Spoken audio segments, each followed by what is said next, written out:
Sveiki, jūs žiūrite laidą Aktualus pokalbis su Kristupu Krivicku. Apie karščiausias šių dienų aktualijas ir apie tai, kas svarbiausia Lietuvos žmonėms artėjančiuose Seimo rinkimuose. Kalbame su Lietuvos regionų partijos kandidatu Leonu Greičiumi. Labadiena. Labadiena.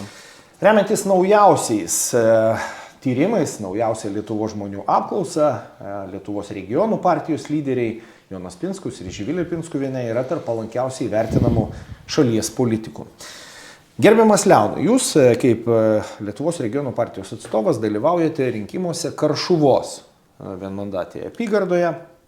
Taip pat esate įrašytas 22 partijos sąraše. Tikriausiai jau aktyviai pradėjote rinkimų kampaniją, bendraujate su rinkėjais, agituojate, taip pat sekate viešą erdvę, žiniasklaidą ir politinį lauką. Ir mano klausimas apie iniciatyvas, tikrai visai Lietuvai, absoliučiai daugumai žmonių aktualias iniciatyvas, Lietuvos regionų partijos pasiūlytas, Seime užregistruota įstatymo pataisa dėl informacijos apie LGBT pateikimą mokyklose. Pradėkime nuo to, rugsėjis, visiems aktualu, grįžo į mokyklas vaikai ir Jonas Pinskus siūlo, kad būtų taip.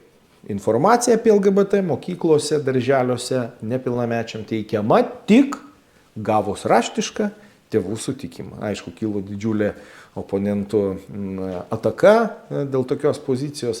Kaip jūs matote, pritarėte, kaip manote jūsų rinkėjai, kaip vertina šitą iniciatyvą regionų partijos?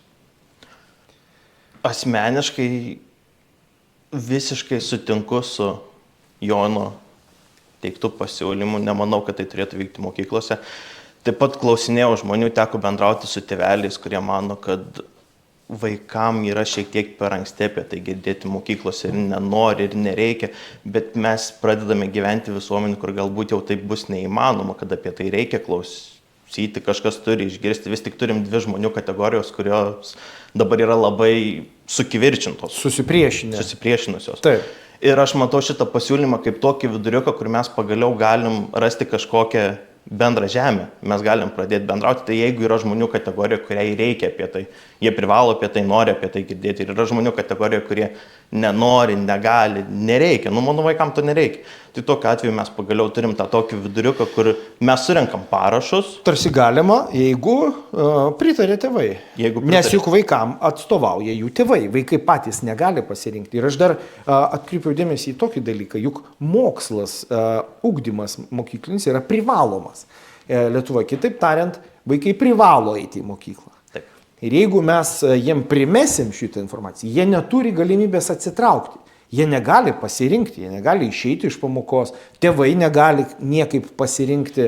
Tai tiesiog šis siūlymas suteikia teisę tėvams rinktis, ar jie nori, kad jų vaikai būtų ugdomi šitą papildomą informaciją, ar ne. Taip. Ir tai, manau, turėtų būti visiškai tėvų rankose. O kaip manot, ar atsiras, dėl ko, aš taip įsivaizduoju, dėl ko oponentai labiausiai niršo, nes šitas pasiūlymas nėra joks draudimas absoliutus ir tarsi pyksta, kad rastas būdas, kaip tą invaziją, sakykime, ar norą įsiterpti į mokyklą sustabdyti. Kaip manot, ar atsirastų Lietuvoje bent viena mokykla, nežinau, ar dvi, ar kiek manot galėtų atsirasti, kur tėvai sutiktų. Ir mes matytumėm, kad ten kažkokiam rajone, žiniose skelbia priėmus šitą įstatymą regionų partijos pasiūlytą, atsirado viena mokykla, 2, 3, 5, ar kaip manot būtų? Labai sunku pasakyti, kiek man teko bendrauti šitą iniciatyvą. Gal net labiausiai atliepiant apygardą jūsų konkrečiai? Taip, tai kiek man teko bendrauti, labiausiai šitą kaip ir palaikytų, tai yra žmonių kategorija, kurie turi vaikus. Jie nenorėtų. O palaikantis, kad apie tai reiktų pasakoti, mano draugų rate dauguma yra, kas neturi vaikų. Paradoksas, ar ne? Paradoksas. Labiausiai šituo primestiniu projektu, kad reikia šitos informacijos mokyklose vaikams, rūpinasi tie, kurie nei šeimos, nei vaikų neturi. Ar ne? Taip, dabar aš matau bent jau tokią situaciją. Gerai. atvažiavote, atstovaujate Jurbarko, taip pasakykime, regioną. Karšuvos. Taip, Karšuvos apygardą, bet taip pat, sakykime, tais administraciniais terminais kalbant, kas ten žmonėms yra aktualiausia, kas ten labiausiai skauda, kokios problemos, kurias jūs girdite kaip kandidatas? Pagrindinės tikriausiai kaip visur, o kas didžiausia būtų, tai yra keliai žinoma, tai yra darbo vietos. Prasta kelių būklė. Prasta kelių būklė, prasta tiltų būklė. Darbo vietos, ką turite omenyje? Nėra gerai apmokamų pakankamai darbo vietų. Taip, yra trūkumas. Taip pat švietimas, gydymo įstaigos. Švietimas tai yra taip pat trūksta, ar ne? Darželių, mokyklų? Darželių, mokyklų yra, žinoma, šiuo metu kai kur trūksta ir mokinių, kas mes regionus turėtume saugoti. Taip. Tai yra vieta, kuri saugoma. Ir dabar kaimų mokyklos yra, kurios yra centrai, gana dideli. Ir tiesiog trūksta vieno mokinio ir negali sudaryti klasės. Taip, ir tas nustatyta riba, raudonoji linija sugriauna praktiškai visą bendruomenės tą nusistovėjusią jau gyvenimą. Naikinama klasė, mokytojai netenka darbo, kiti mokiniai kažkur išskaidomi. Tai didelė trauma. Ir galų galiai, jeigu kalbam apie žmonės, kurie turėtų grįžti iš užsienio, kurie turi vaikus, jie neturi kur grįžti. Taip. Tai manau, mes turėtume kurti infrastruktūrą, bendruomenę, kur jie turėtų kur grįžti. O pakalbėkime, tai, ką jūs išvardinot kaip problemas ir iš tiesų teisus sakydamas, kad ir kitose regionuose matyt pagrindinės bėdos tos pačios, bet jas galima būtų apibūdinti regioninė atskirtis, tokiu bendru vardikliu. Ne?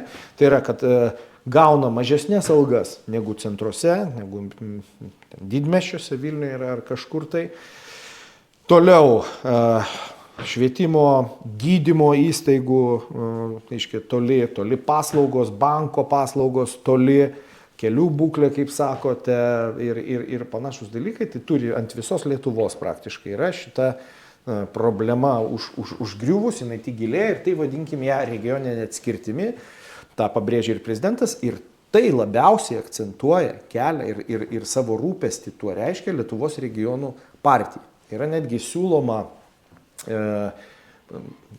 kaip programinė ašis, tai yra, kad rūpestis regionais ir regionų atskirties mažinimas, kuris ir visos Lietuvos ekonomiką išjudintų ir nuo to laimėtų tikrai visi.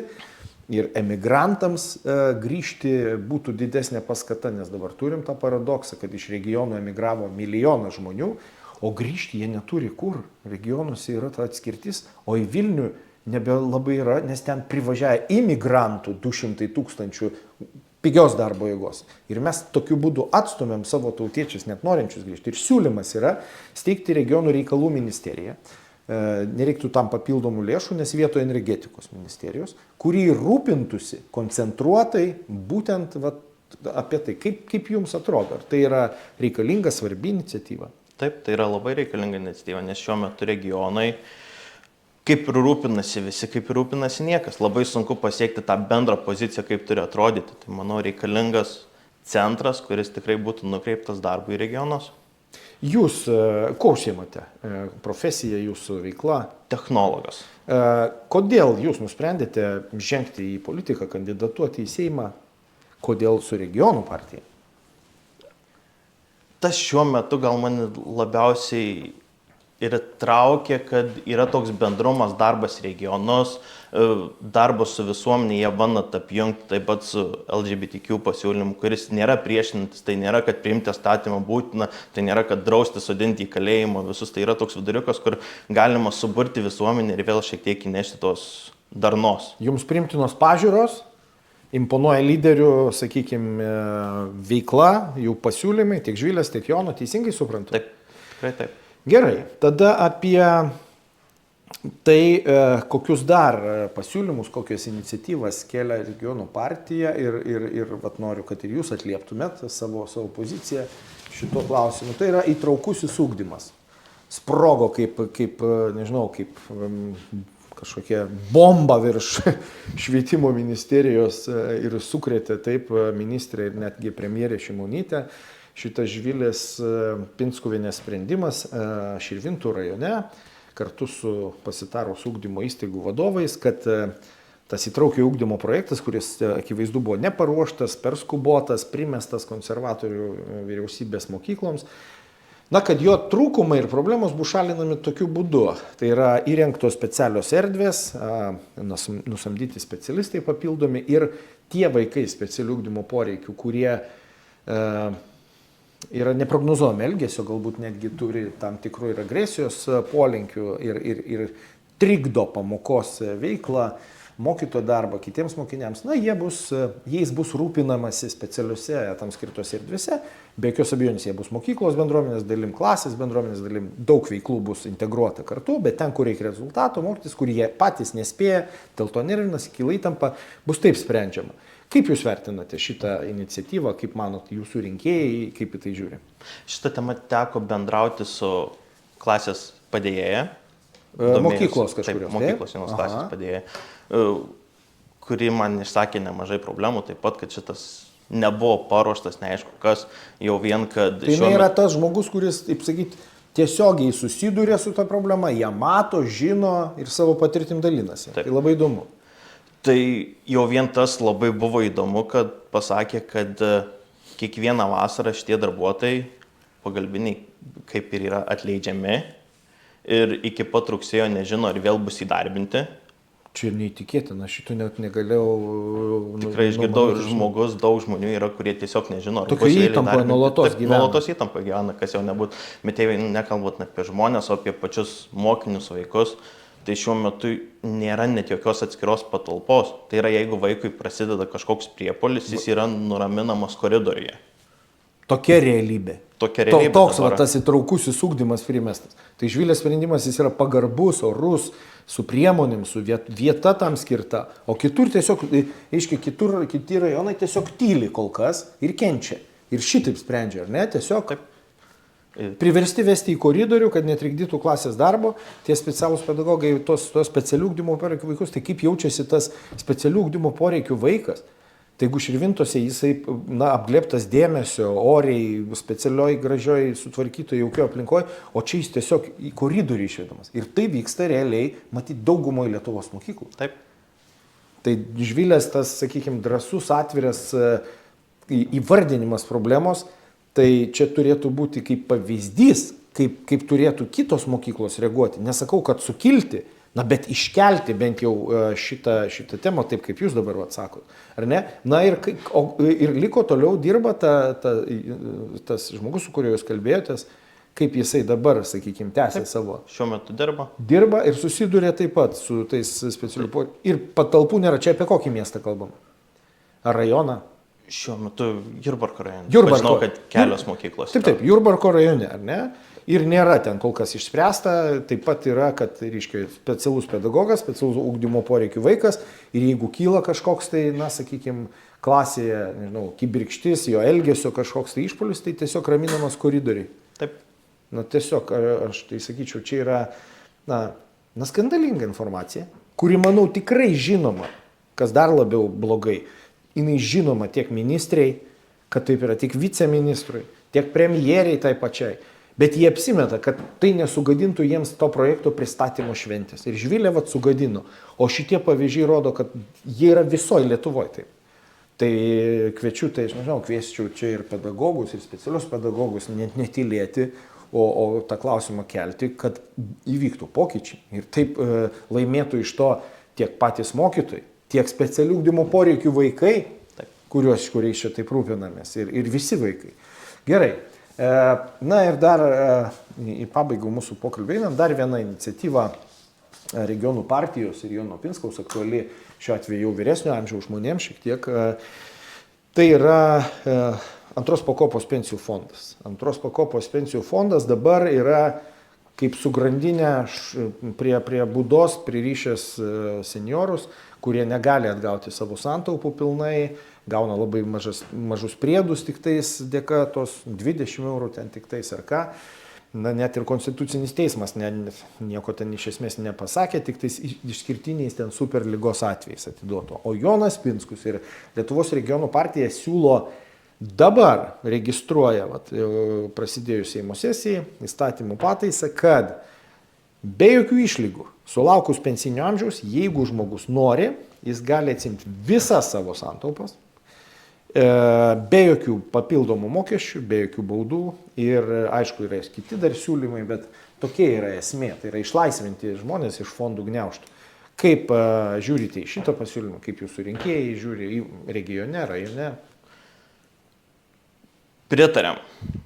Kalbėjau tikrai su daug žmonių šitą temą ir įvairiaus amžiaus kategorijos, taip pat kurio netoli pensijos, 60 metų, 50, 40, 30 mano amžiaus kategorija, net jaunesni jau yra įtraukti, kurie tiesiog yra spąstos ir negali pasimti savo pinigų. Ten dar būsite ilgai. Labai ilgai, kur šiuo metu atrodo tie pinigai jaunam žmogui būtų daug reikalingesni. Kaip ir O jau nekalbant apie vyresnius, pensinį amžių pasiekusius. Taip, kurie galbūt nori ir sveikatą susitvarkyti, galbūt dantis nori susitarkyti, galbūt dabar pats laikas nusipirkti butą kažkur netoli vaikų. Investuoti, taip sakyti, protingai. Nes fondas gali paskelbti metų gale, kad nepavyko investicijos ir jos nuvertėjo, nežinau, ten 20-30%. Taip. O investavus nusipirkus, taip kaip premjerė šaiposi iš žmonių, sako, prisipirks televizorių, išleis, suvartos, tai galima būtų atvirkščiai pasakyti. Tai čia fondas prigrybaus investuodamas, arba stepukonis praloš, arba fondo akcijos, kur nors ten jie, nežinau, investuos į, nežinau, Bangladešą, anglikasyklą ir nuvertės. O žmonės kaip tik yra protingi, jie pasirinks kaip, galbūt sveikata jiems prioritetas, kaip sakė, galbūt padės vaikams iš imigracijos grįžtantiems ir taip toliau, ar ne? Tai jūs vertinate pozityviai šitas iniciatyvas. Na ir galbūt dar turite kažką tai akcentuoti, norit kažką pasakyti būtent savo regiono rinkėjams, Jurbarko regiono rinkėjams, Karšuvos apygardos. Norėčiau paraginti, eiti balsuoti, rūpinti savo kraštu ir kartu siekiame tikslų. Gerbiamas Leonai, dėkoju Jums už žiūrovams ir tikiu būsimiems Jūsų rinkėjams skirtą laiką. Esu tikras, kad šis mūsų pokalbis taip pat padės apsispręsti balsuoti būtent už Jūs artėjančiuose Seimo rinkimuose. Laidoje aktualus pokalbis su Kristupu Krivicku dalyvavo Lietuvos regionų partijos kandidatas Leonas Greičius, kuris kandidatuoja Karšuvos apygardoje, taip pat yra įrašytas 22 numeriu partijos sąraše. Linkiu Jums kuo didžiausios sėkmės. Gerbiamas Leonai, kviečiu balsuoti už šį kandidatą spalio 13 dieną. Ir žinoma, raginu visus Jūs atiduoti savo balsą už Lietuvos regionų partiją, kurios sąrašo numeris yra 6 ir kurios lyderiai Živilė Pinskuvienė ir Jonas Pinskus yra itin palankiai žmonių vertinami politikai. Šią aktualių pokalbių laidą vedžiau aš, žurnalistas Kristupas Krivickas. Mane taip pat rasite regionų partijos sąraše, mano numeris 11. Reitinguokite, balsuokite. Lietuvos regionų partija tvirčiausias jūsų pasirinkimas.